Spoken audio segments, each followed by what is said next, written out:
కులగణన రాజ్యాంగం రాసేటప్పుడు అత్యంత వెనుకబడి ఉన్న షెడ్యూల్ కాస్ట్, షెడ్యూల్ ట్రైబ్స్ గురించి వివరాలు తీసుకొని వాళ్ళని అభివృద్ధి చేసిన తర్వాత మిగతా వాళ్ళతో పోటీ పడమని చెప్తే అర్థం ఉంటుంది. కానీ ఓ కుంటి కాళ్ళతోని మంచి కాళ్ళతోని కలిపి పోటీ చేసి ఎవరు ముందు పరిగెత్తులకు ప్రయోజిస్తానంటాం అన్యాయం అవుతుందని చెప్పిన ఉద్దేశంతో వాళ్ళ జనాభాకి దాదాపు దగ్గరగా రిజర్వేషన్ ఏర్పాటు చేశారు.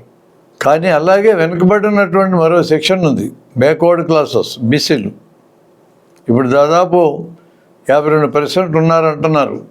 40 నుంచి 50 దాకా ఖచ్చితంగా ఉంటుంది. వాళ్ళ గురించి ఎప్పుడు కులగణన చేయాలి. ఎప్పుడో 1930 ప్రాంతాల్లో చేశారు, తర్వాత చేయాలి. మండల కమిషన్ రిపోర్ట్ ఇచ్చినప్పుడు ఒక కర్సరీ లెక్కేశారు, కానీ అది జనాభా లెక్కల్లో తీసినంత నాణ్యంగా లెక్క ఉండదు.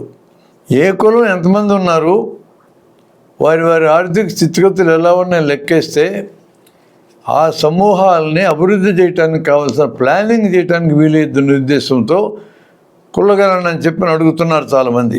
సరే, దాంట్లో అంతర్లీనంగా కులగణన పూర్తయిన తర్వాత ఎస్సీలకి ఎస్టీలకి జనాభా ప్రాతిపదిక రిజర్వేషన్లు ఇస్తే మాకెందుకు ఎవరైనా అడగొచ్చు.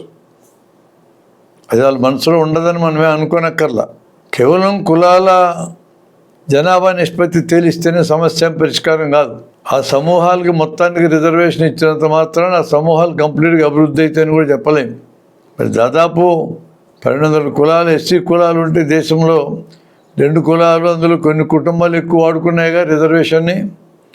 700 పైన ఎస్టీ కులాలు ఉంటే ఒక్క కులమే ఎక్కువ వాడుకుందిగా, అందులో కొన్ని కుటుంబాలు వాడుకున్నాయిగా. ఆ సమస్యకి పరిష్కారం దొరికినంతకాలం ఎన్నాళ్ళు రిజర్వేషన్లు ఇచ్చినా ఆ వెనుకబడ్డ సమూహాలు పూర్తిగా అభివృద్ధి అయ్యే అవకాశం ఉండదు. అదొక పెద్ద సమస్య.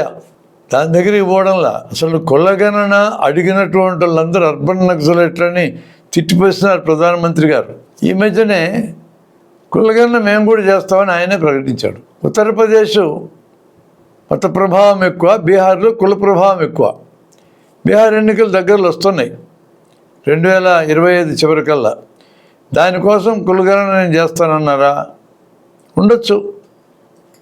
ఎందుకంటే ప్రతి అవకాశాన్ని ఎన్నికల నుంచి అధికారానికి ఉపయోగించుకోవడం సహజం కదా రాజకీయాల్లో. అయితే కులగణన కావాలని కోరుకునే వాళ్ళు 3 అంశాల మీద దృష్టి పెట్టాలి. సుప్రీంకోర్టు విధించిన 50% కంటే మించి రిజర్వేషన్ ఉండకూడదు అని ఒక నిబంధన ఉన్నప్పటికీ కూడా ఎకనామికల్లీ బ్యాక్వర్డ్ క్లాసెస్ అనే పేరుతో 10% రిజర్వేషన్ ఇచ్చేస్తున్నారు ఇప్పటికే. ఆ 50 అనేది ఎప్పుడు ఎత్తిపోయి 60 అయింది. ఇక అలా అయినప్పుడు ఎస్సీ ఎస్టీ బీసీలే ప్రధానంగా డిసడ్వాంటేజ్డ్ పీపుల్ అన్నప్పుడు మరోపక్క మహిళలు 50% డిసడ్వాంటేజ్డ్. ప్రతి సమూహంలోనూ మహిళలకు 50% రిజర్వేషన్ అమలు చేయండి, ఈ 3 సమూహాలకి జనాభా ప్రాతిపదిక రిజర్వేషన్ అమలు చేయండి అనే డిమాండ్ వస్తుంది. ఇక అంతకంటే పెద్ద డిమాండ్ రావాల్సింది. ప్రభుత్వం వాళ్ళు రిజర్వేషన్లు అమలు చేయటం ఇష్టం ఉండి చేయరు. రిజర్వేషన్ రద్దు చేస్తామని ప్రకటిస్తే జనంలో గగ్గోలు వస్తుందని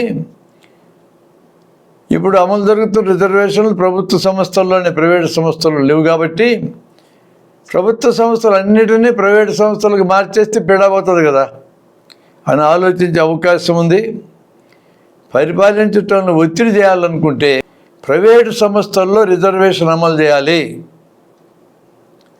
ఎస్సీ ఎస్టీ బీసీలు ఈ 3 సమూహాలకి జనాభా ప్రాతిపదిక రిజర్వేషన్లు ఇవ్వాలి అనే డిమాండ్లుగా జనంలోకి వెళ్తే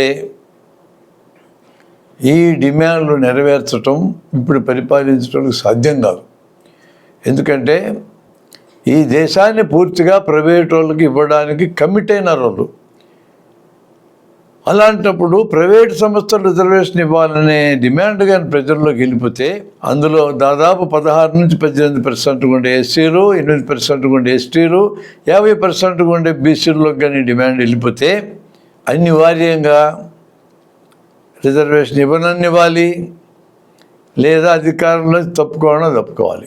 వేరే ఛాయిసే లేదు. కులగాని అడిగిన వాళ్ళందరూ అర్బన్ నక్సలైట్లు అన్నారు. ఇప్పుడు ప్రభుత్వం వాళ్ళే కులగాని చేయాలంటున్నప్పుడు అందరూ అర్బన్ నక్సలైట్లు అయిపోయినట్టేనా?